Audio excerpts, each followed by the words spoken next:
Have you ever loved someone so deeply that you'd make sacrifices without a second thought, only to discover later that you might have been a pawn in their grand plan?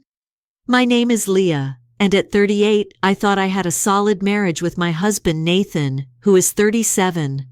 We've been married for 3 years, and until yesterday, I believed our life together was as normal and stable as anyone could hope for. That belief shattered when I stumbled upon something that made me question everything. 6 years ago, I moved to this city with fresh hopes and a new job.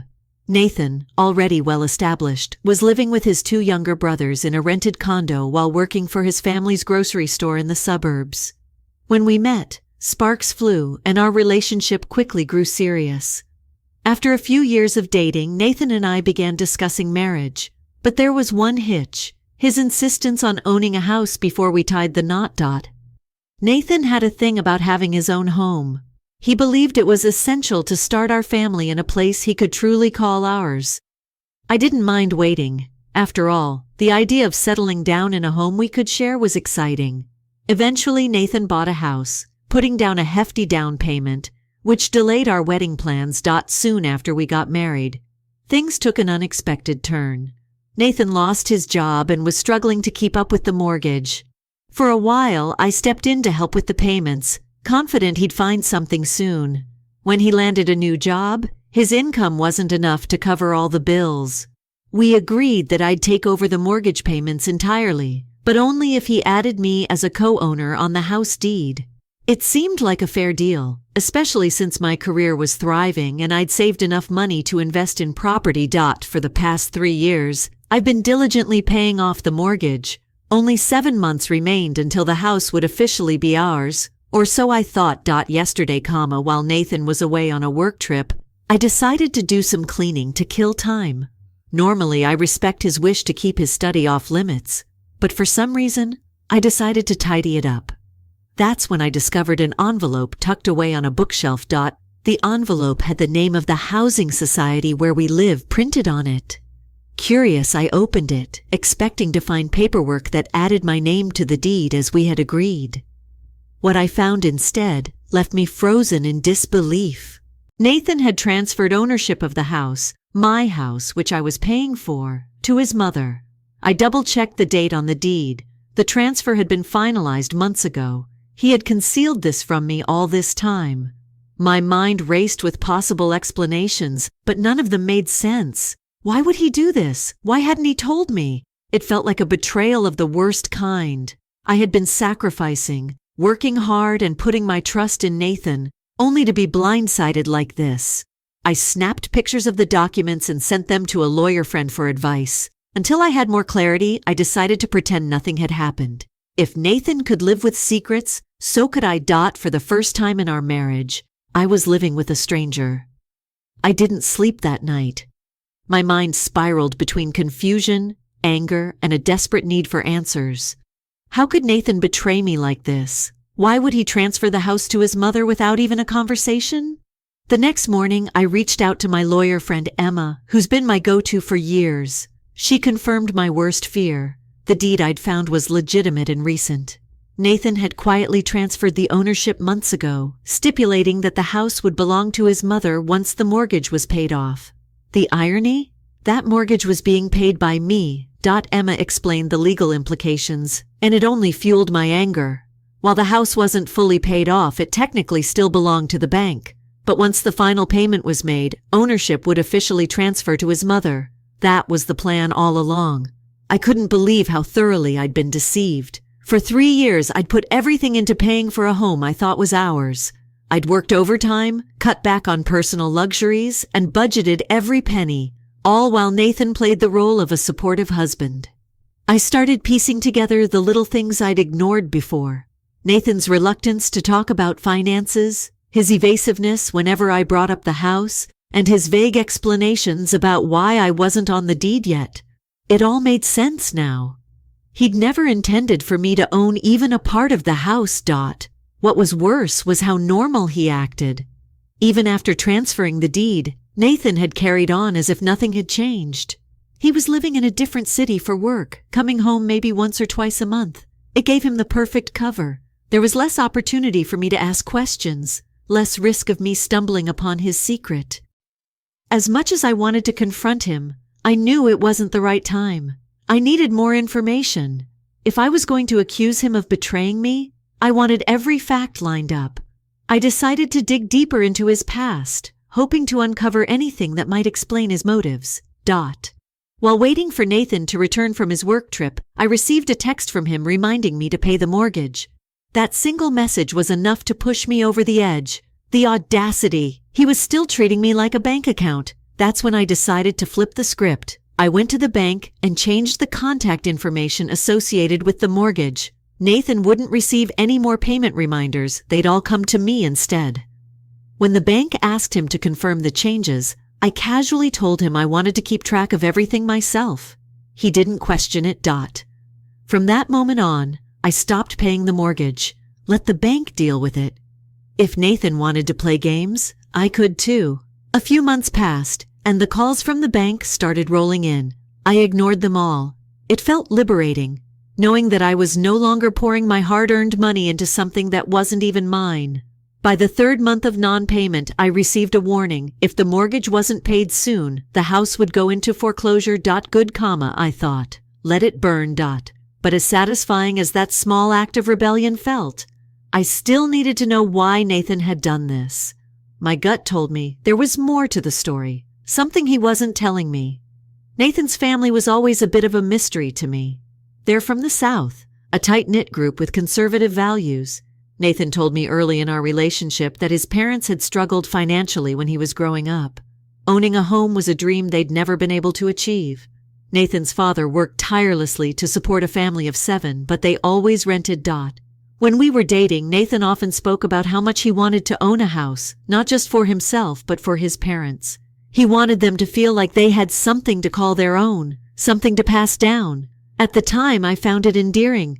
A man so devoted to his family. Looking back now, it all felt like a setup.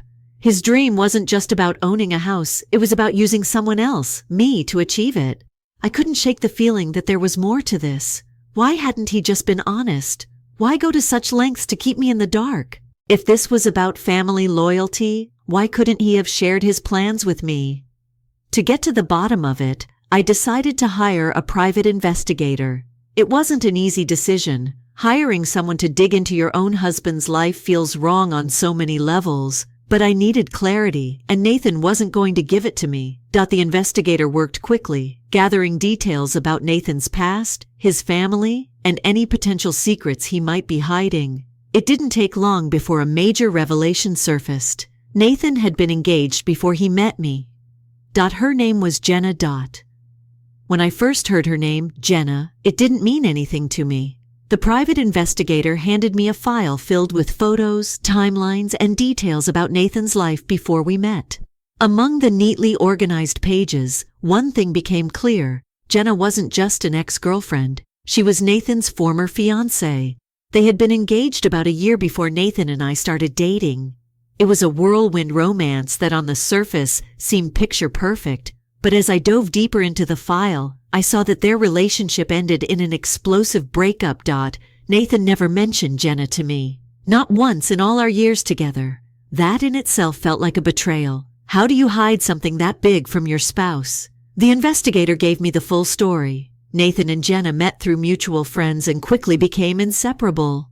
A year into their relationship, they got engaged, and Jenna, who came from a wealthy family, invited Nathan to move in with her.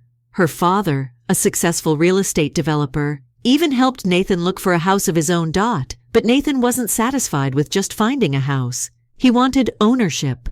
According to the investigator, Nathan had pressured Jenna to transfer the ownership of her home to him. He played on her emotions, telling her how his parents had always dreamed of owning a home, but never could. He used his family's struggles to guilt her into giving him what he wanted. Jenna resisted at first, arguing that it didn't matter who owned the house since they were getting married. But Nathan wouldn't let up. He pushed and manipulated, weaving a sob story about how much it would mean to him and his parents to have a house in their name. Eventually, Jenna's father stepped in. He offered a compromise. Nathan could co-own the house, But he'd have to sign a prenuptial agreement stating that if they divorced, the house would go back to Jenna. The agreement also stipulated that Nathan couldn't sell or transfer ownership without her consent. Nathan refused. That refusal led to the end of their engagement. Jenna broke things off, and her father made it clear that Nathan was not welcome in their lives. The investigator even uncovered text messages between Nathan and Jenna from back then, where he accused her of being selfish and not caring about his family. The similarities between Jenna's and mine were unsettling. Nathan had tried the same playbook with her, only this time he succeeded. With me. I needed to hear Jenna's side of the story directly. Armed with the information from the investigator, I found her on social media and reached out. I introduced myself as Nathan's wife and told her I needed to talk. To my surprise, she agreed to meet. We met at a cafe near her office. Jenna was warm but cautious, and I could tell she wasn't sure what to expect. After some polite small talk, I told her everything: how Nathan had transferred the house to his mother without my knowledge, how I had been paying the mortgage for years, and how I felt like a pawn in his scheme. When I finished, Jenna smiled, but it wasn't a happy smile. It was the kind of smile you give someone when you recognize their pain because you've lived it too. "Oh, so he finally managed to trap someone," she said, shaking her head. Jenna confirmed everything the investigator had told me. She added that Nathan's family had been heavily involved in their relationship, especially his mother. She said his mother had been relentless in trying to convince her to give Nathan the house, even going so far as to insult her character when she refused. "She told me I wasn't submissive enough," Jenna said, rolling her eyes. She said women from my background are too headstrong and don't understand how to respect their husband's family. It was insane. Hearing that hit close to home. Nathan had always kept me at arm's length from his family, saying they were too conservative and he didn't want them meddling in our lives. Now, I realized it wasn't about protecting me, it was about protecting himself. Jenna warned me that Nathan's endgame was always the same. Once he secured the house, he'd leave. In her case, he planned to marry someone from his community who fit his family's ideals. A homely, obedient woman who wouldn't challenge him or his parents. I felt sick. Was this my future too? I left the cafe with a mix of emotions: anger, betrayal, and an overwhelming sense of clarity. Nathan had played me, just like he tried to play Jenna. The only difference was that I had the power to stop him before he got away with it completely. That night, I decided to start taking back control of my life. The pieces were falling into place, and the more I thought about it, the angrier I became. Nathan had woven a web of lies and manipulation, not just with me, but with Jenna before me. The difference this time, he had underestimated me. After meeting Jenna, I returned home with a renewed sense of purpose. I wasn't just going to confront Nathan, I was going to make sure he paid for what he'd done. My first move? Let the house go into foreclosure. I stopped all mortgage payments months ago, and the bank had been relentless with their calls and letters. I'd intercepted the final notice, ensuring Nathan had no idea what was happening. Legally, the house was still under his name, so any fallout would land squarely on him. The longer he remained in the dark, the better. Meanwhile, Nathan finally returned home for a weekend visit. He walked into the house with his usual nonchalance, as if nothing had changed. I played along, pretending everything was fine, but inside, I was seething. I needed to wait for the right moment. That moment came sooner than I expected. A week later, Nathan received an email from the bank about the house being scheduled for auction. He called me immediately, his voice panicked and demanded, "What the hell is this about the house going into auction?" he barked. I feigned ignorance. "Oh, I don't know. Maybe it has something to do with the mortgage payments." "What do you mean? You're supposed to be paying them." I stopped. I said bluntly, "Why should I keep paying for something that isn't even mine?" The silence on the other end was deafening. For a moment, I thought he'd hung up, but then he exploded. "Are you insane? You let the house go into foreclosure? Do you know what you've done?" "I know exactly what I've done, Nathan," I said, my voice calm but icy. "And now you get to deal with the consequences." Nathan showed up at the house the next day, furious and demanding answers. I stood my ground, letting him yell and flail like a petulant child. Finally, I handed him the deed I had found in his study. You want to explain this? I asked, my tone sharp. He froze, his eyes scanning the document. When he looked back at me, his face was a mix of guilt and defiance. It's not what you think, he stammered. My parents put their life savings into this house. I had to— Don't, I interrupted. Don't you dare try to justify this. You lied to me, Nathan. You used me to pay for this house while you secretly planned to give it to your mother. And now you're mad because I won't let you get away with it? Nathan tried to backpedal, spinning a story about how he intended to keep the house for us and only adding his mother's name for sentimental reasons. But his words rang hollow. I'd heard enough lies to last a lifetime. When I mentioned Jenna, his face went pale. Oh, that witch manipulated you, he sneered. I laughed in his face. You really think I'm stupid, don't you? She didn't manipulate me, Nathan. You did. And now I'm done. The conversation escalated into a heated argument. Nathan threatened me with everything he could think of. Divorce, lawsuits, even accusations of fraud for defaulting on the loan. I stared him down, unfazed. Go ahead, I said. File for divorce. Sue me. But just remember, every penny I've paid toward this house for the last 3 years is documented. If you think you're walking away from this unscathed, you're even dumber than I thought. Nathan's rage was palpable, but I could see the panic in his eyes. He knew he was losing control, and it was killing him. The next day, his mother called me, her tone uncharacteristically sweet. She begged me to reconsider, saying the house was a family dream and that Nathan had only acted out of love. I let her talk, letting the mask of concern slip just enough to show her true colors. When I refused, she lashed out, calling me selfish and accusing me of ruining their family. That's funny, I said, because it seems to me that your family had no problem ruining mine. Her parting words were a bitter threat. Nathan will divorce you and marry someone better suited for him, someone who knows her place. I laughed. Good luck finding someone else to pay your bills. That same evening, I called my lawyer and started divorce proceedings. I wasn't just going to walk away. I was going to make sure Nathan paid every penny I was owed. I was done being a pawn in his game. After filing for divorce, the wheels started turning quickly. My lawyer, Emma, was a godsend. She made sure every penny I had paid toward the mortgage was accounted for in the settlement. The house might have been under Nathan's name, but the financial records were clear.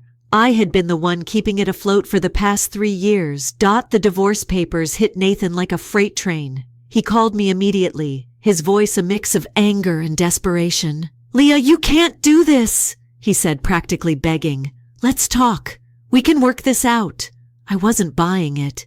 Nathan, the time for talking was long gone. You lied to me, manipulated me, and used me to pay for a house you never intended to share. I'm done. He tried every angle to change my mind. Apologies, excuses, even promises to fix things. But I knew better. This wasn't about saving our marriage. It was about saving himself from the fallout. When he realized I wasn't budging, he switched tactics. He threatened to countersue, claiming I had sabotaged the house by letting it go into foreclosure.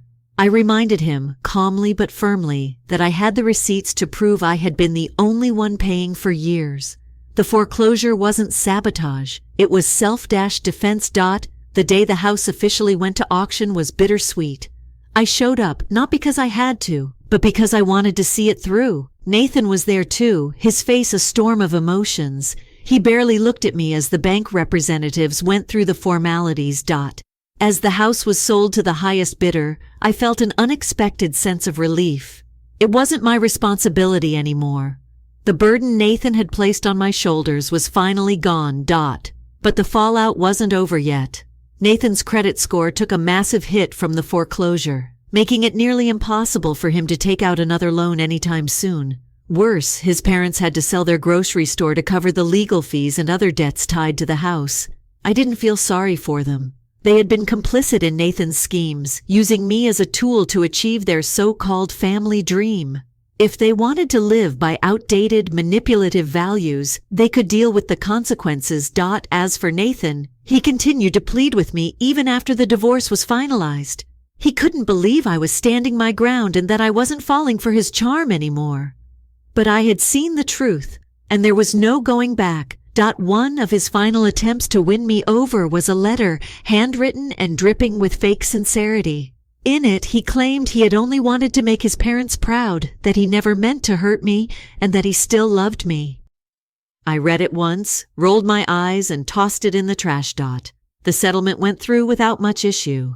Emma ensured I was reimbursed for every mortgage payment I had made, plus a hefty compensation for emotional damages. By the time everything was said and done, I was financially secure, and more importantly, free. It's been a few months since the divorce, and I'm finally starting to feel like myself again. I moved into a cozy apartment that I decorated exactly how I wanted. No compromises, no shared spaces. It feels like my own little sanctuary. Jenna and I have stayed in touch. She's been a surprising source of support through all this, and our shared experiences have bonded us in an unexpected way. Sometimes we joke about how Nathan probably has no idea how badly he underestimated the women in his life. As for Nathan, I heard through the grapevine that he's back living with his parents trying to rebuild his life. Part of me wonders if he'll ever truly learn from this, or if he'll just find someone else to manipulate. Either way, it's not my problem anymore. Looking back, I'm grateful for the lessons this whole ordeal taught me. It wasn't just about Nathan or the house. It was about learning to stand up for myself, to trust my instincts, and to recognize my own worth. If I've taken anything away from this, it's that love should never come at the expense of your self-respect. And the next time I invest in something, whether it's a relationship, a house, or anything else, you can bet I'll have my name on the deed from the very start. The chapter with Nathan is closed, and I'm finally ready to write the next one on my term story too. Parents who treated me badly want to come visit me and say they'll be bringing a surprise, according to the headline of this narrative. Being the youngest of 5 children growing up, it should be enjoyable, doesn't it? You receive all of your elder siblings' attention, advice, and hand-me-downs. That's how the movies portray it, anyhow. My world. 7 years younger than the oldest. I was stuck in a family with no more bandwidth for me. It was terrible, to be honest. I wasn't the troublemaker, let alone the star. I was a literal afterthought, simply there. My parents weren't horrible individuals. They simply couldn't handle it. All of my elder siblings were juggling health concerns, therapy appointments, and academic difficulties. Meetings with instructors and me, counseling sessions, and hospital stays dominated my parents' lives. The easy one was me. No drama, no problem, no extra work needed. Since I was making no demands, they thought I was all right. As it happens, being the child who gets away with it also means that you're the one who is forgotten. I was around 8 years old on this particular night.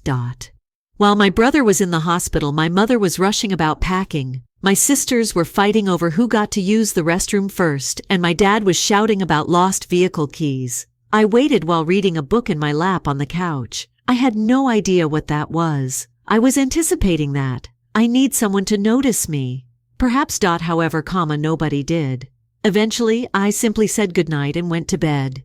It wasn't an isolated incident. It was just that way. Children like myself are referred to be glass children. Although you are visible, nobody actually sees you. The sad, lyrical method of being invisible does not apply to you. It's more like corner furniture. I didn't receive assistance since I didn't require it. I didn't draw notice since I didn't cause any issues. I am aware that my parents didn't mean to be careless. Simply put, they were overworked. However, such knowledge did not lessen the pain.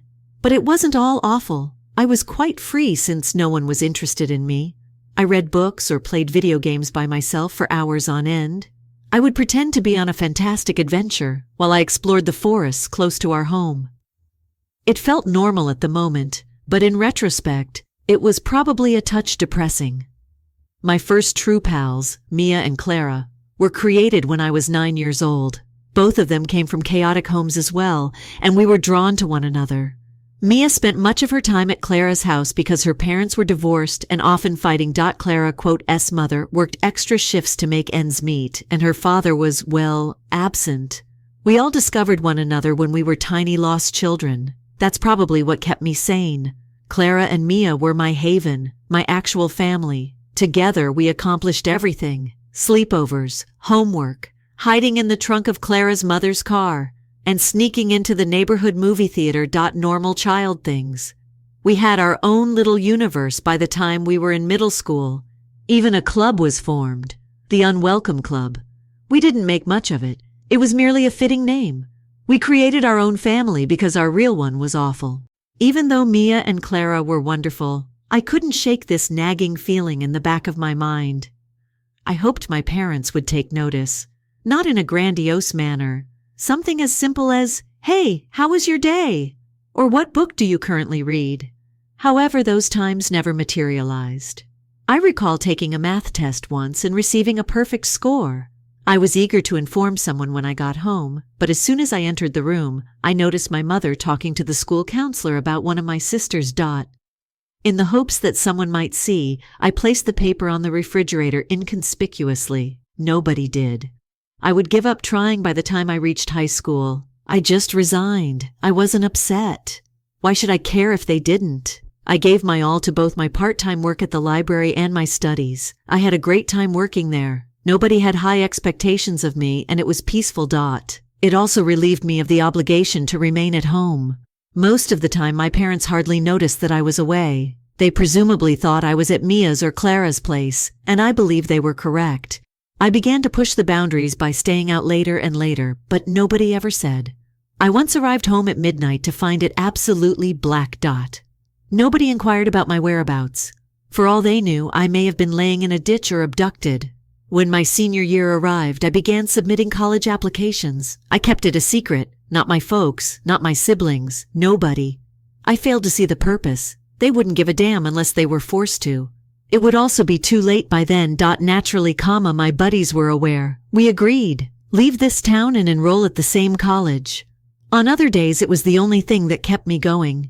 I didn't even bother to show my parents my first acceptance letter when it arrived. I simply tucked it away on my desk and carried on with my day. I didn't know I could possibly have a chance to leave until I received my financial assistance packet. The majority of the expenses might be covered by grants and scholarships. The only relative who appeared to be concerned about my future, my grandmother, volunteered to assist with the remaining tasks. "I don't think your parents won't ruin this for you," she informed me. To be honest, I didn't even say goodbye the day I departed for college. After packing my car and waving to my mother as she walked by me in the hallway, I took off. She probably had no idea what was going on. I wasn't attempting to make a point or be theatrical. It simply didn't seem to matter to me. I felt free for the first time in my life. No one thought about me after the fact. I wasn't the child in the corner who couldn't be seen. I was myself, and it was wonderful. It was so ordinary that it could have been any other Tuesday when the time arrived for me to depart for college. No heartfelt farewells, no hugs at the last minute. To be honest, I doubt my folks even realized I was going. Over the last few weeks, I had been slowly packing up my belongings, and on the morning of the event, I placed the remainder into my dilapidated used vehicle and drove out. I was carrying a box when my mother passed me in the corridor, looked at it and remarked, "You're cleaning." I just said, "Yep," and continued to go. And that was all we spoke about. At the time, I wasn't upset about it. I was no longer expecting anything from them by that point. I remained out late, but they didn't notice. Didn't notice that I had spent months preparing to relocate 2 states away with Mia and Clara, or that I stopped making an effort to attend family meals. They most likely thought I was attending a nearby community college or something. Joke on them. The most liberating experience of my life was the journey to my new college town. Clara followed in her car, crammed full of her belongings, while Mia sat in the passenger seat. We laughed and shouted lyrics out the windows while listening to awful early 2000s pop songs, as if we were in a low-budget coming-of-age film. Attending college wasn't the only thing at stake. It has to do with beginning a new life, one in which we were no longer the unwanted children. We were ourselves. We moved into this small apartment off campus as soon as we got there. When I say little, I mean small enough that you could stand in the living room and use one hand to touch the front door and the other to the kitchen counter. There were spots where it was crumbling, the sink was dripping, the restroom door was unlocked, and the floor tiles were flaking. We didn't care though. We owned it. The first few months passed by quite quickly. To juggle everything and yet learn how to be a productive adult, I plunged myself into studies and a part-time job at the neighborhood coffee shop. Sometimes it was difficult. I had to figure out how to stretch $20 to last a whole week because money was constantly tight. However, I felt in control for the first time in my life. Since no one had any expectations of me in the first place, I was not neglected here. I may simply be here. Neither of my parents called. No texts were exchanged. Nothing. I initially believed that they might not have my updated phone number or perhaps have completely forgotten about me. However, a few months later, I received an arbitrary SMS from my mother. "Can you get some milk on your way home?" she wrote. Before answering, I looked at the message for a whole minute. "I no longer reside there," she said. "I see. Tell me when you'll be here." It seemed as if I had just returned from an extended camping trip. I avoided correcting her. Why would I? I didn't mind if she wanted to think I was simply out. Before I left, they didn't seem to have given a damn about what I was doing. Why begin now? My grandmother, meantime, became my lifeline. Every few weeks, Mom would give me a call to see how I was doing in school and to let me know that she was always there to support me. She was not flawless. At least she cared, even though she occasionally interfered and offered unwanted counsel. "Don't let your parents ruin things for you," she advised me. At the time, I had no idea how important that would turn out to be. When Thanksgiving arrived, the gap between my dad and I was much more apparent. By then, I was comfortable with my regular academic schedule and spending my nights with Mia and Clara. Despite having little money, we had saved enough for a feast on Friendsgiving. We purchased a carton of instant mashed potatoes, some canned cranberry sauce, and the tiniest bird we could find. It was ours, although it wasn't very fancy. We even created awful paper ornaments to adorn the flat. My mother contacted me 2 days before Thanksgiving. She had phoned for the first time in months, and I nearly didn't answer, thinking she was just calling or something. I replied, "Hey, what time are you coming for Thanksgiving?" But my curiosity overcame me. She inquired. Absolutely unexpected. I blinked. I had no idea what you were doing for Thanksgiving. According to her, we weren't sure, but we thought it would be nice to have the family together for once. As if it didn't matter. "What time are you expected to arrive?" "I have plans already," I said, looking at Mia and Clara as they rummaged through our small pantry to find additional snacks. "I'm throwing a party for some of my friends," she said. "Oh, I guess that's fine," after a lengthy silence. Simply put, I was quite excited to see you. I was struck strangely by just one statement. I couldn't tell if she truly meant it or if she was just trying to guilt-trip me. It didn't matter either way. I was given 2 days' notice by her, as if I could simply abandon everything and travel across 2 states to play happy family with folks who hardly knew I was even there. "I apologize, but I am unable to attend. As courteously as possible," I said. "Perhaps we can meet up later." She remained silent for a long moment before letting out a sigh. "All right, I hope your Thanksgiving is enjoyable." Before I could reply, she hung up. I was looking through old pictures on my phone that evening. The majority of the photos were just Mia, Clara, and me, having fun over the years with very few of my relatives. However, I had an odd mixture of relief and grief as I perused them. Sadness because I still felt the need to be important to my parents. I was relieved that I didn't have to. It was the ideal Friendsgiving. Half of the food was burnt. Mia set off the smoke alarm while attempting to prepare gravy, while Clara splattered cranberry sauce all over the couch. We laughed till our sides ached, though, and I felt like I was a part of something genuine for the first time in years.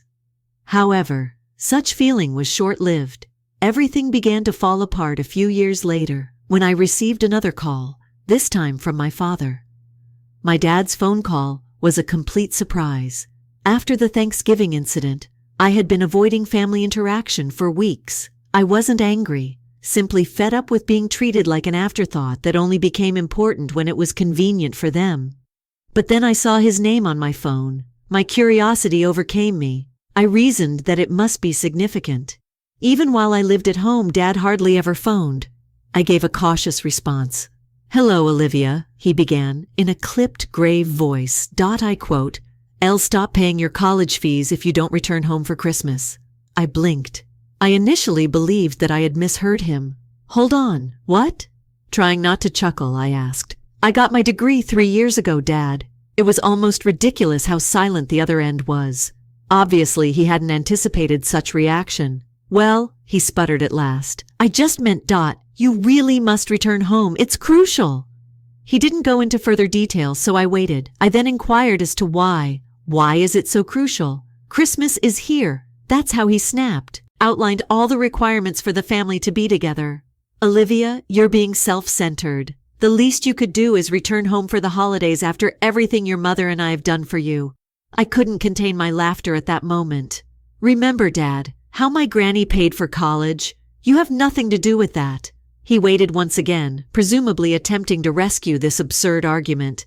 He completely ignored my criticism and remarked, over the years we've sacrificed a lot for you. It's time you expressed your appreciation. For what? I wasn't even sure how to react to that gratitude. The years of being neglected, the utter lack of support or interest in my life, the sudden guilt trips and requests for attention, now that it was convenient for them. I nearly hung up at that moment because it was so ridiculous. However, I didn't. I was curious to see how far he would take this. As quietly as I could, I said, Dad, I've planned my Christmas already. I won't abruptly cancel them. We can chat after the holidays if you and Mom want to get together. That response didn't sit well with him. You're leaving your family behind? His voice rose as he said, Are you even interested in us? I inhaled deeply while attempting to remain composed. For the past 20 years or so, you have shown no concern for me, And all of a sudden, I'm the villain because I didn't give up everything to cheer you up. It's unfair, he yelled. We've always cared about you. You just didn't require as much as the others did. There it was, a slightly modified version of the same justification I had heard my whole life. I stated it wasn't my fault. Furthermore, it doesn't imply that I now owe you anything. I assumed the chat was finished when he didn't answer. However, I received another text from him a few hours later. It was cooler and considerably shorter. Don't even bother returning home if you don't. It seemed like an eternity as I gazed at my phone. A part of me wanted to retaliate in a sarcastic or furious way. However, the larger part of me was just exhausted. I'm sick of guilt trips. I'm sick of being manipulated. I'm fed up with being viewed more as a backup plan than a human being. I set my phone down and didn't answer. My mother texted me the next day. It was brimming with passive-aggressive guilt, but it wasn't quite as direct as my dad's message. She composed. Olivia, we're quite disappointed in you. Why you're acting so aloof is beyond us. Your family is us. When I read it, I chuckled, far away. They were only now realizing that I had been aloof throughout my life. Even though I tried to ignore it, there was a small part of me that still felt the old, familiar sting of guilt, even if it was almost amusing. That tiny voice whispering in the back of my mind, they could be correct. Perhaps you're being self-centered. I made an effort to ignore it. I tried to concentrate on the positive aspects of my life, went out with Mia and Clara, and immersed myself into my job and studies. However, the texts continued to arrive. My father, mother, and possibly a sibling. They all appeared to be conspiring to make me feel guilty about spending Christmas at home. It was unrelenting. Then, a week or so before Christmas, my older brother Jake called. It had been years since I had spoken to him. He was the brother I believed to have the best understanding of me. We'd had some good chats as children, and he wasn't as ill as the others. In fact, I felt a glimmer of optimism when his name appeared on my phone. I gave a hesitating response. Jake, how are you? Liv, hello. Using the moniker I hadn't heard in a long time, he said. I understand that our relationship with Mom and Dad has been tight, but let's have a conversation, shall we? Already bracing myself, I said, What is it about? He paused for a long moment before speaking. They have been discussing appointing you as one of the boys' legal guardians. My heart fell. What? He said. You're the only one who's really stable. As if that were the most sensible thing ever. The others. We have our own problems, though. Your parents believe you would be the finest option. What I was hearing was unbelievable. They intended to place this enormous burden on me after hardly recognizing my existence for years. Despite my fury rising to the surface, I made an effort to maintain my composure, and they made this decision without consulting me. Jake acknowledged that they had been preparing it for some time. Before they surprised you, I felt you should be aware of it. I was enraged. No, I spoke aggressively. Liv, let them know I'm not interested. Come on, he pleaded in an imploring tone. A member of the family you are. Family? I lost my temper. Jake, don't discuss family with me. Throughout my whole childhood, they disregarded me. All of a sudden, I'm a member of the family now that they need something. No, I'm finished. After a lengthy moment of stillness, he remarked, "Okay, I understand. I'll let them know." After hanging up, I sat there and stared at the wall, trying to take it all in. Christmas was no longer the only topic of conversation. They wanted to take advantage of me once more. I wasn't going to allow them this time, though. I couldn't get rid of the rage that was building inside of me after that conversation with Jake. After all, who makes the decision to appoint someone as a legal guardian without consulting them? They were asking for a serious favor. They were attempting to take over my entire existence. I kept repeating what Jake had said to myself. The only one who is truly steady is you. Oh, I was the one who was steady now. Easy to use. I was invisible to them for years. My outstanding grades, my part-time jobs, and even the times I left home without saying anything were of little concern to them. But now that I had succeeded in creating something for myself, I was all of a sudden the one who was trustworthy, responsible, and capable of cleaning up their mess. It enraged me. For days I didn't reply to Jake. What might be said? I was aware that he wasn't totally to blame. He was only the messenger. However, that did not lessen how offensive it was. In the meantime, my folks continued to text me. Another one-liner was provided by my father. "Don't let us regret putting our faith in you. Do you trust me?" All my life they had never trusted me with anything. However, they now wanted me to assume their duties. The signals prevented me from ignoring them, even if I tried to. My mother wrote me lengthy, meandering emails about how families are strong and how they had given up a lot for us children. For whom was it sacrificed? Because that was definitely not for me. I also didn't answer her. I was unable to. Every time I started composing anything, I felt like the words were insufficient to convey the depth of the sorrow they had caused me over the years. A week or so later, I received yet another surprise. My mother arrived at my flat. I just sat down with a cup of coffee on a Saturday morning to binge-watch a new Netflix series. I thought it was either Mia or Clara knocking on my door, as they frequently did without warning. However, my mother was waiting there with this tense, even frantic expression on her face as I opened the door. I said, blinking incredulously, "Mom, why are you here?" She brushed by me as if she owned the area and said, "We need to talk." Too astonished, I couldn't stop her. "This is where you live?" she said after entering my little living room and glancing at my disorganized coffee table and mismatched furnishings. I crossed my arms and answered, "Yes, I also enjoy it. What are you looking for?" With a groan, she collapsed into my used couch as if she were bearing the weight of the entire world. "Your father's condition is deteriorating," she whispered softly. "We don't know how long he has left, and he's been in and out of the hospital." I gazed at her, attempting to comprehend her words. I wasn't cold. The timing seemed so planned, but I didn't want my dad to suffer. "That's unfortunate to hear." With caution, I said, "However, how is that related to me?" I briefly had a twinge of shame as her eyes welled up with tears.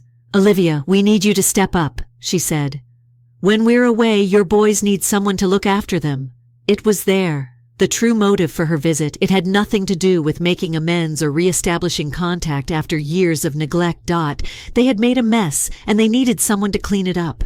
"No," I answered firmly. "I'm not going to do it. Please, Olivia." Her voice wavered as she spoke. "We are in dire straits. Sarah already has too much on her plate and Jake can't take it. The only person who does is you. The only one who does is myself."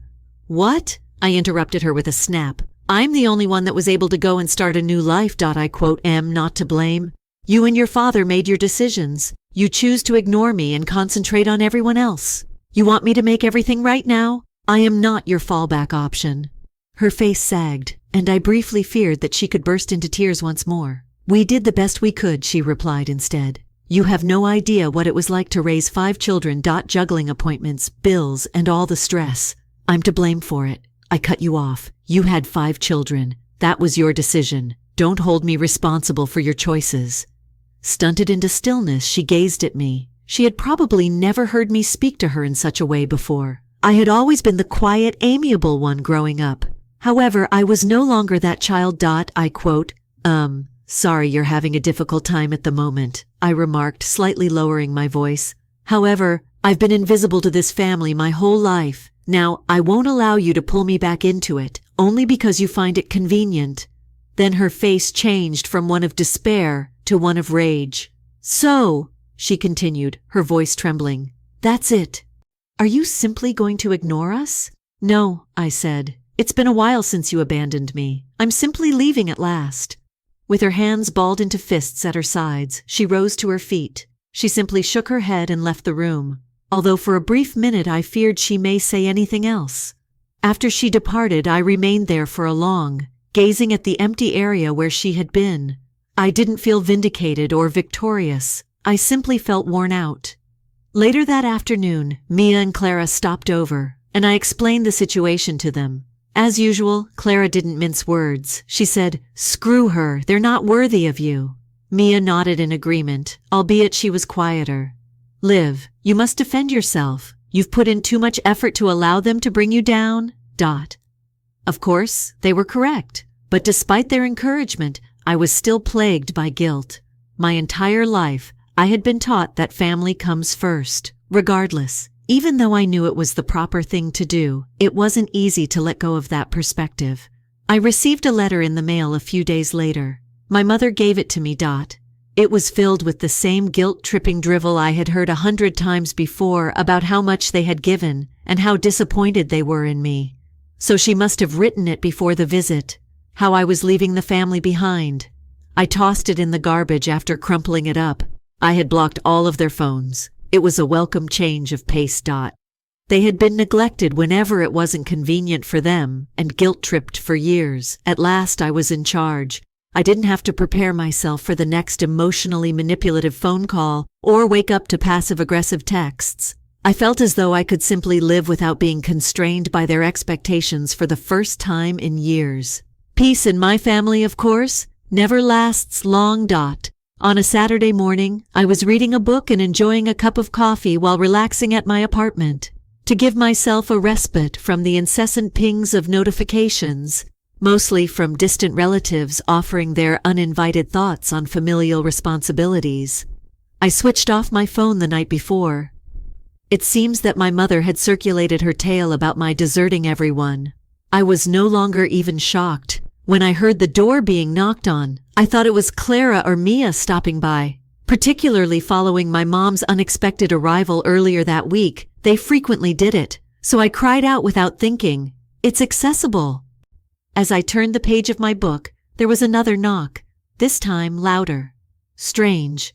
Clara would have contacted me to let me know she was on her way, and Mia would often burst in. Still in my jammies.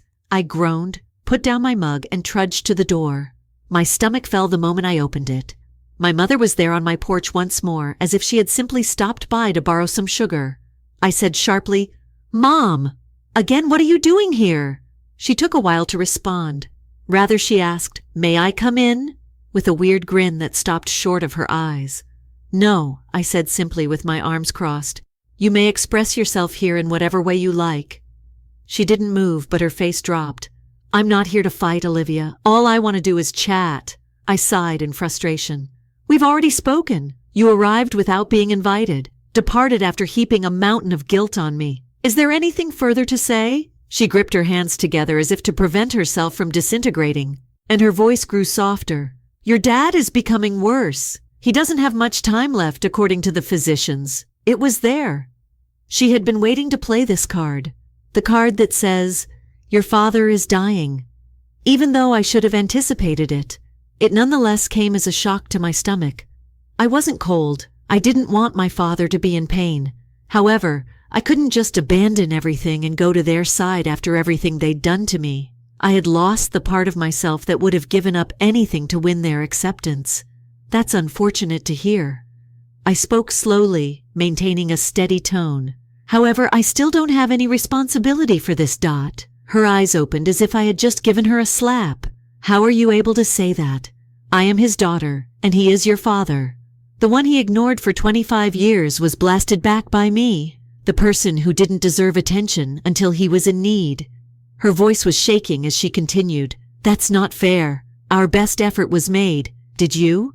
With my rage rising to the surface, I asked Dot, because from my vantage point, it appears like you choose to put everyone else's needs ahead of mine.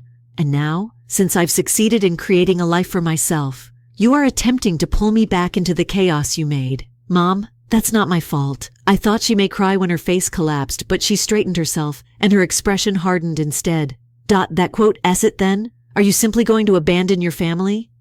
I felt the weight of her words as I looked at her, calm down over me. No, Mother, it's been a while since you abandoned me. I'm simply leaving at last. She remained silent for a minute. She simply remained there, gazing at me as if she had never seen me before. Dot. Perhaps she didn't. She no longer recognized the meek, submissive Olivia who never created trouble. Olivia was not going to go out of her way to appease those who had never shown any interest in her. First of all, at last she murmured, "I don't even know who you are anymore," and shook her head. "There are two of us," I said in a chilly tone. Dot. "Perhaps this wouldn't be such a surprise if you had taken the time to get to know me when I was younger." She started to go, her lips pressing into a thin line. But before she entered the door, she turned around and murmured, "You'll regret this one day. Olivia, you'll wish you had been there when we're gone." I didn't answer. I didn't believe in myself either. I simply leaned against the door and shut it behind her, experiencing an odd spectrum of feelings. Relief, sadness, anger. There they were, all of them, crashing into one another till I was exhausted. Later that day, Mia and Clara came over, and Clara was really upset when I told her what had happened. She quote, "S a little brave." She paced the living room as if she were prepared to confront my mom. "I promise that I'll take care of it if she returns." Mia was more reserved and sat next to me on the couch, looking worried. "Are you all right?" she inquired. "Yes." Even though I wasn't certain that was true, I stated it. "It simply feels definitive. This is the last straw, you know. The reason for that," Mia answered softly. "You have lived your life to the fullest. They made their decisions. It's your turn to make yours now." She was correct. Even after I believed I was free, I let their deception and guilt to rule me for years. However, this was the tipping moment for me. I refused to allow them to take any more from me. I blocked my dad's, Jake's, and my mother's numbers later that evening. I even went through my social media accounts and blocked anyone who would try to help them by increasing my privacy settings. It was essential, yet it seemed extreme. I wasn't just getting by for the first time in my life. I was making my own decision, and it was liberating. Story 3, Jobless Ex-Fiancé Returned for Her Stuff, is the title of this tale. I told her the truth while opening her baggage. Hello, everyone. Our goal of 25,000 subscribers is quite near. Before the year ends, let's work together to make it happen. Click the subscribe button to join me on this incredible trip. Let's get this done. Let's begin the video now. The first thing the OP says is : "My fiancé, who is 33, left our 9-year relationship approximately a month ago. I am 34 years old. She did it without a struggle or even a heated argument. No. One evening she sat me down and told me, 'I no longer love you.' That was it. No build-up, no warning. She also didn't appear to be conflicted or unhappy about it. In her mind, it seemed as though she had already gone on and I was only now catching up. I asked her whether I had made a mistake. Perhaps I had overlooked some indications of her dissatisfaction or a topic she wanted to discuss. 'No, you didn't do anything wrong,' she responded, just shaking her head. I recently ended a romantic relationship. Never in my life have I felt so caught off guard. We were steady, even though I didn't think our relationship was ideal, or so I believed. I truly thought we were creating a life together and I loved her. Even after she made the decision that she no longer wanted to work, I was there for her through everything. I loved her and believed we were a team, so I was glad to look after her for 7 years, but it seems she didn't feel that way." I sat stunned, trying to take in what she had just said.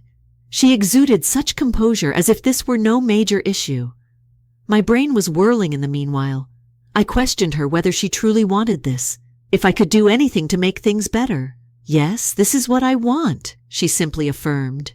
I knew then that there was nothing further to say. If she didn't want to be with me, I wasn't going to plead with her to remain. I advised her to get some clothing and spend some time at her sister's house. With her in the home, I couldn't have the time I needed to contemplate. That did not sit well with her. She said it was also her home and questioned why she had to go. I reminded her that it was she, not me, who was ending things. She appeared pretty annoyed when I asked for her home key, but after some back and forth, she gave it to me. It felt unreal to watch her gather your belongings and depart. In less than an hour, she was gone after 9 years of dating. I did nothing but sit in the living room and stare at the walls that evening. The house was filled with reminders of her, yet it also seemed so empty. The closet still had her clothing. The small decorations she insisted on purchasing were all over the place, and her makeup was still in the bathroom. She seems to have left a little of herself in each room. That night, I didn't get much sleep. In an attempt to determine what went wrong, I continued playing back the exchange in my mind. Even though I had provided her with stability, love, and support, it wasn't enough. The house felt far too large for one person when I woke up the following morning. I couldn't bring myself to do anything just now, even though I knew I needed to start thinking about what to do next. I wasn't prepared. My house was silent and deserted when I woke up the day following the breakup. It was oppressive. There were reminders of her wherever I looked. Her clothing were in the closet. She loved to decorate with strange trinkets, including the coffee cup she used every morning. Despite her absence, it seemed as though she was still present. She phoned that same afternoon. Curiosity overcame me and I nearly didn't respond. Perhaps she had changed her mind. Perhaps she wants to have a conversation. "Hey," she responded nonchalantly, as like nothing had occurred. I spoke in an impartial tone. "What is going on, Etsy? I simply wanted to say hello, as if this were just another day," she said. I was taken aback. "Check in. She broke up with me yesterday after 9 years of dating. What needed to be checked?" I asked, attempting to speak steadily. "Are you certain about this?" "Yeah," she said immediately. "I want this." A knot formed in my throat, but I pushed it away. "All right," I responded. "I have to start making some adjustments if that's the case. What changes?" Her tone remained enragedly nonchalant as she inquired. I informed her that I would be canceling her auto insurance, removing her access to the joint bank account, and terminating her phone contract. It wasn't spiteful. It was only sensible. "What? Why would you do that?" Suddenly defensive, she asked. "Since we are no longer together," I answered. "When you've made the decision to break up, why would I still be paying for those things?" She accused me of attempting to punish her for ending our relationship by accusing me of being petty.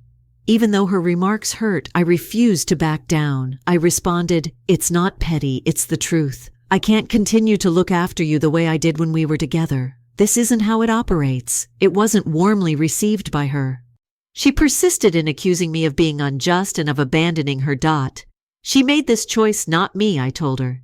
She decided to go, and as a result, I began taking action over the course of the following several days. I started by removing her from my car's coverage by calling the insurance provider. I then terminated her phone service. In any case, she hadn't been paying for it. I was the account holder.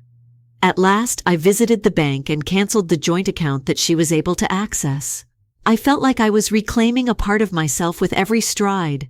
The goal was not to discipline her. I wanted to take back my life. She didn't see it that way, of course. She accused me of being cold-hearted and vengeful in a barrage of texts. She said that I was adding unnecessary stress to her life. "I'm having to start again because of you." One message was read, "Right now, I have nothing. How fair is that?"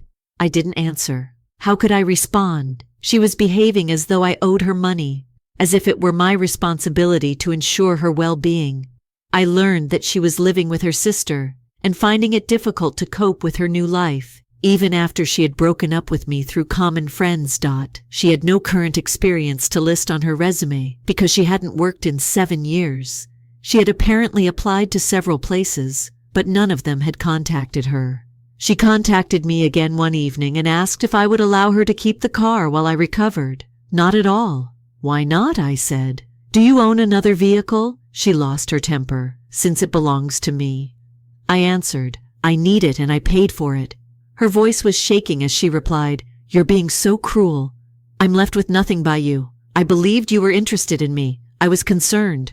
Trying to remain composed, I said, "I spent 9 years caring. I looked after you, helped you, and provided for all of your needs. However, you decided to put an end to that. When we are no longer together, you cannot count on me to continue looking after you." She ended the call. I would cut all the strings by the end of the week. Once more the car belonged to me. The joint account was closed, and the phone plan was terminated. I felt like I had control over my life for the first time in years. It wasn't simple. I still had a part of me that wanted to see how she was doing. However, I always reminded myself of the reality whenever I felt guilty. This was her choice. I didn't end things. She did. I remained strong because of that realization. I wasn't being spiteful or petty. I was simply getting over it. She texted me once again a week or so after the split, requesting that I come get the remainder of her belongings. I agreed since I thought it would be best to just let her finish. To be honest, I didn't want her belongings to be in the house for any longer than absolutely necessary. The following night, she arrived with a luggage. As she strolled by me into the house and made her way directly to the bedroom, she hardly said hello. I tried to give her some space by staying in the living room, but I could hear her searching through drawers, opening and closing them, and the clattering of hangers made me irritated. She eventually carried my laptop into the living room. "With that, what are you doing?" Already sensing the tension building, I inquired. "I'm taking it," she stated sarcastically. "In any case, I use it constantly." What I was hearing was unbelievable. "No, you're not." I spoke aggressively. "I own that. I covered the cost. It's not yours just because you utilize it occasionally." She gave me a frustrated expression as if I were being crazy. "Are you serious now? You're going to quarrel about a laptop after everything?" "Yes, I am. Because it's mine," I said. Her face changed from irritated to furious. "Whoa!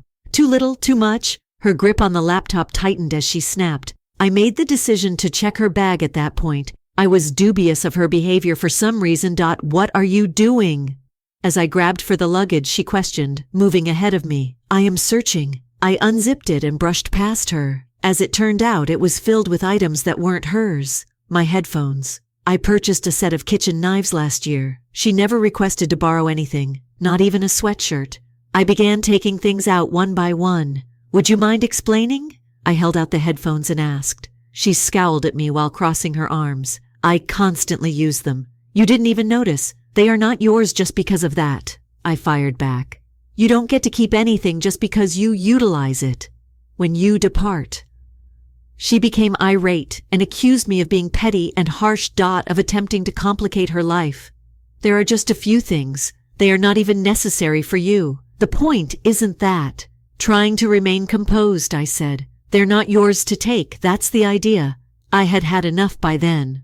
"You are free to take your own belongings, cosmetics, and clothing. However, I own everything else in this house. It wasn't earned by you. Furthermore, you cannot simply leave with everything you choose." She broke down in tears as her face crumbled.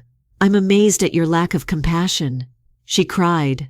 I remained steadfast. "I am not being cold," simply said. "I won't allow you steal anything that isn't yours."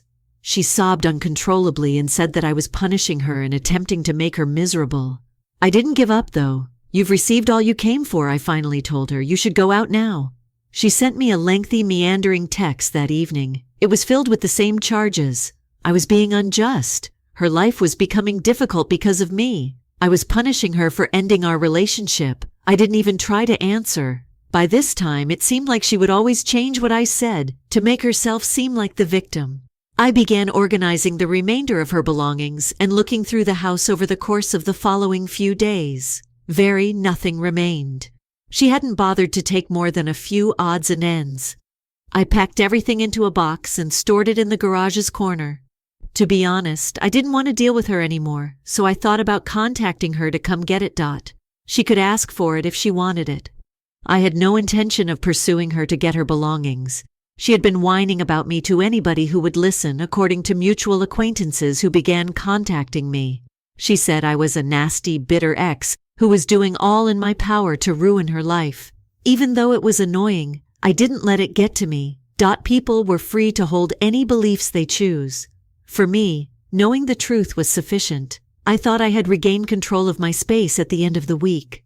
Without her belongings or her presence, the house was once more mine. For the first time, I felt as though I could go on, even though it still felt a bit hollow. I believed that things may eventually calm down a few days after the altercation over her bag. I was prepared to proceed after packing the remainder of her belongings into a box. Naturally, though, she wasn't finished. I took up the phone against my better judgment when she called me late one evening. Perhaps she wanted to apologize for the quarrel or make arrangements to pick up the box, I reasoned. She sounded frantic, almost frantic. I need help, she stated in a tremulous voice. Unsure of what to say, I remained mute for a while. What sort of assistance? With caution, I asked. Her voice broke as she continued. I can't find a job. No one has returned my calls in such a long time. I've tried, but it seems as though I have no idea where to begin. I leaned back in my chair and sighed. Although I'm sad to hear that, I'm not sure what you would like me to do. Her voice changed, sharpening. To begin with, you could assist me. I sacrificed my job for you. Helping me get back on my feet is the very least you could do. That statement struck a chord. Your career wasn't sacrificed for me, I said, maintaining a steady tone. Because you no longer wanted to work, you decided to quit. I loved you, so I stood by you. But don't pretend that I made you give up. She began to cry before telling me how difficult everything was and how much she was having trouble. She claimed that her sister was pressuring her to get a job because she was sick of her being there. She sobbed as she said, I have nothing right now. I'm on a couch sleeping. I don't even know how to pay for groceries because I don't have any money. How fair is that? I hesitated, carefully selecting my words. I'm sorry you're in this predicament, but I'm not to blame. You broke off the relationship, and with it, the associated financial support. When we're apart, I can't continue to look after you. Her voice became furious. Whoa, that's it then? 9 years together and you're just going to leave me to suffer? You made this decision. I spoke aggressively. Not me. She hung up without further word. Over the next week, the texts started flooding in again. At first they were heartfelt, full with sorrow and apologies. She claimed she missed me, that she had made a mistake, that she was hard to adjust to life without me. But when I didn't react, her tone switched. The communications grew harsh, accusing. She labeled me uncaring, selfish, and even cruel. She stated I was punishing her for the split and wrecking her life. It was hard to read, but I pushed myself to stay solid. I was aware that it would never end if I gave up now. I began to learn more about her condition from our common acquaintances. It seems that her sister had threatened to force her to move out or get a job within a month. She applied everywhere she could find, but she never received a response. She had nothing to offer on a resume after being out of employment for 7 years. According to a friend, she sobbed during a group gathering, lamenting how she had destroyed her life and wishing she could return to its previous state. But I didn't feel sorry for her. She had it everything. A nice life, affection, and stability. She also tossed it aside. I was home one evening when the doorbell rang. I hesitated before opening it because I wasn't expecting anyone. She was standing on my doorstep when I did. She had a horrible appearance. She had untidy hair. Her clothes appeared to have not been cleaned in days, and her eyes were swollen and red. Why are you here? With a flat tone, I asked. She trembled as she said, I need to talk to you. I moved to make room for her, curiosity more than anything else. Her hands trembling, she sat down on the couch and attempted to gather her thoughts. Her voice broke as she continued, I can't do this anymore. I can't, but I've tried. I am unable to get employment. This is not how I can afford to live. I'm at a loss on what to do. I paused, allowing her to finish speaking. I was wrong.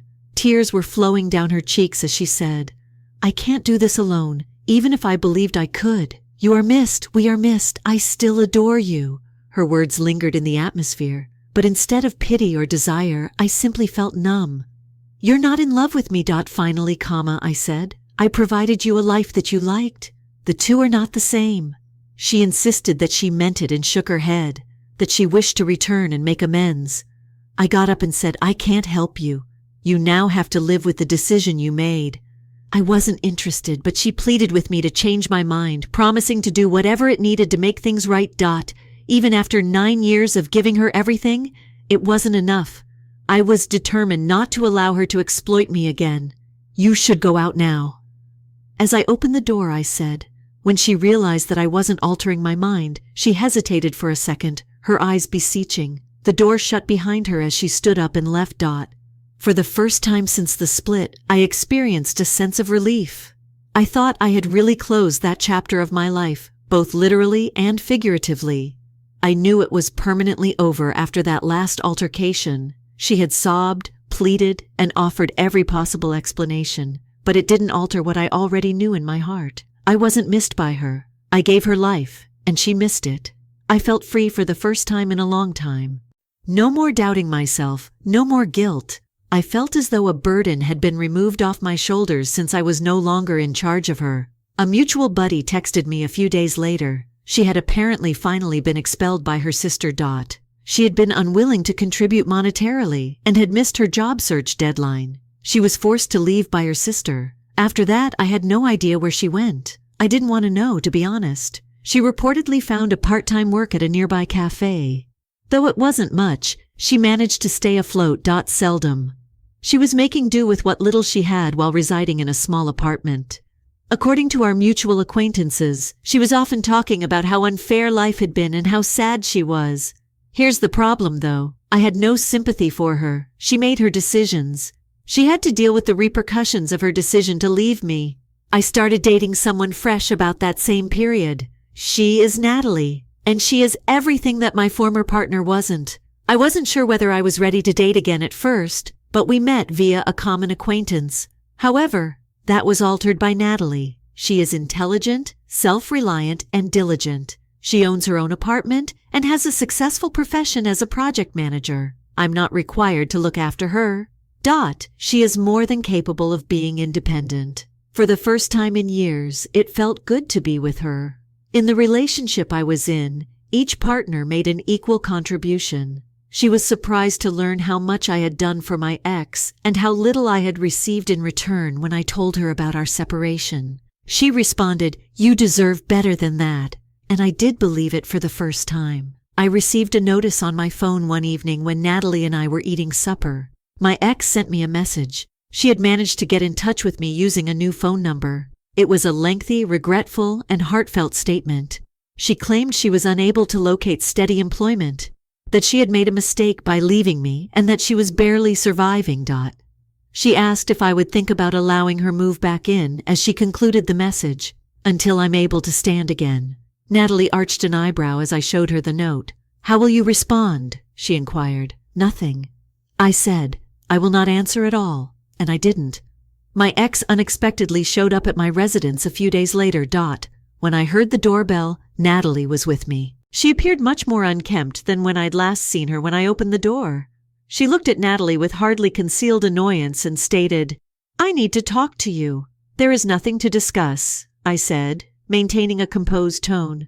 She broke down in tears, starting off with the same tale I had heard before.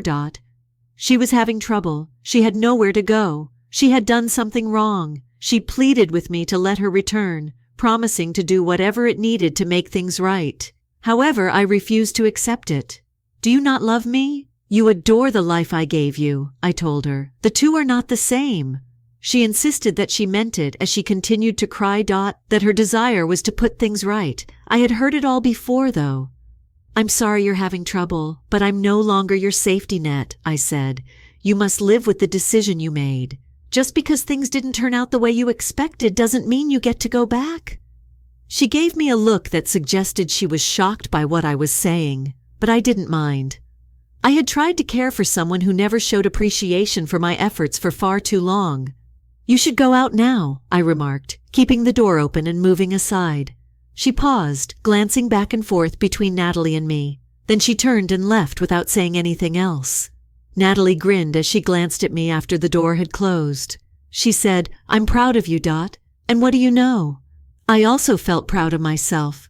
I was at last prioritizing myself for the first time in years. I'm now thinking about my future with Natalie. She has been a tremendous support system and has given me a new perspective on my value. I'm thrilled about the future and happier than I've been in years. Regarding my ex, I have no idea what became of her after that night, and I don't give a damn. I made my decisions, and she made hers, and I feel like I'm right where I should be for the first time. I was on the verge of forgetting about my ex a few months after our last chat.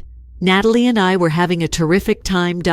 We were taking trips, planning our future, and simply having a good, balanced relationship. I wasn't monitoring my former partner. However, one day I received an unexpected call from a mutual acquaintance with some news. You won't believe what transpired. They nearly burst out laughing. Apparently, not long after our breakup, my ex began seeing someone else. This guy, let's call him Ethan, had costly automobiles, gaudy brand clothes, and frequent Instagram postings showing him having a great time at upscale dining establishments and resorts. She must have believed she had struck gold. Someone else who could offer her with the same type of life that I had. Better, perhaps. However, Ethan wasn't who he said he was. Everything appeared to be ideal at first. He was introducing her to what she likely believed to be an exclusive group of acquaintances, taking her to upscale events and lavishing her with presents. She claimed to be living in a dream. Here's the catch, though.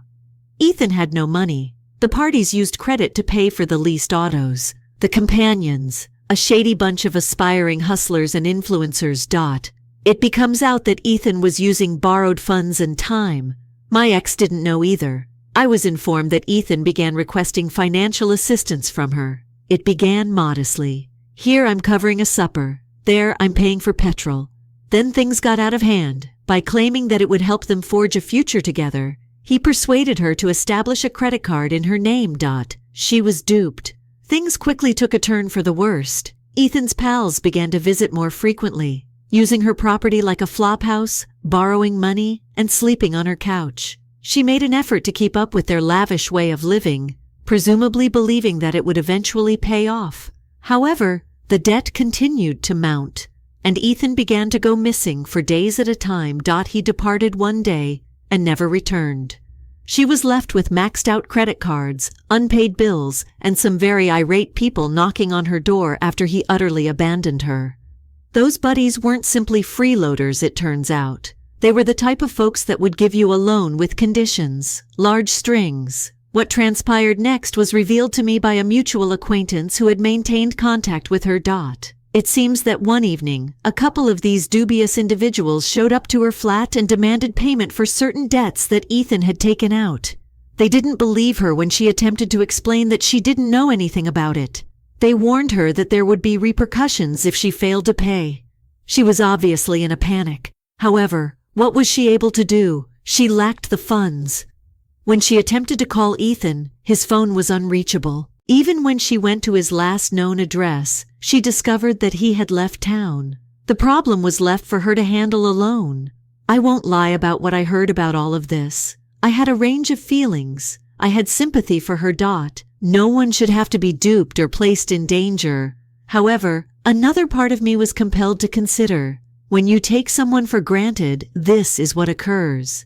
Instead of working or worrying about anything, she wanted someone to take care of her and provide her an easy life. Rather, she found a partner who used her in the same way that she had exploited me. The karma didn't end there, though. She had to sell the majority of her possessions since she had no means to pay off her obligations. She formerly flaunted fancy clothes and bags, but they were pawned off for pittance compared to their true value. Since that was all she could afford, she ultimately moved into a small, dilapidated apartment in a terrible area of town.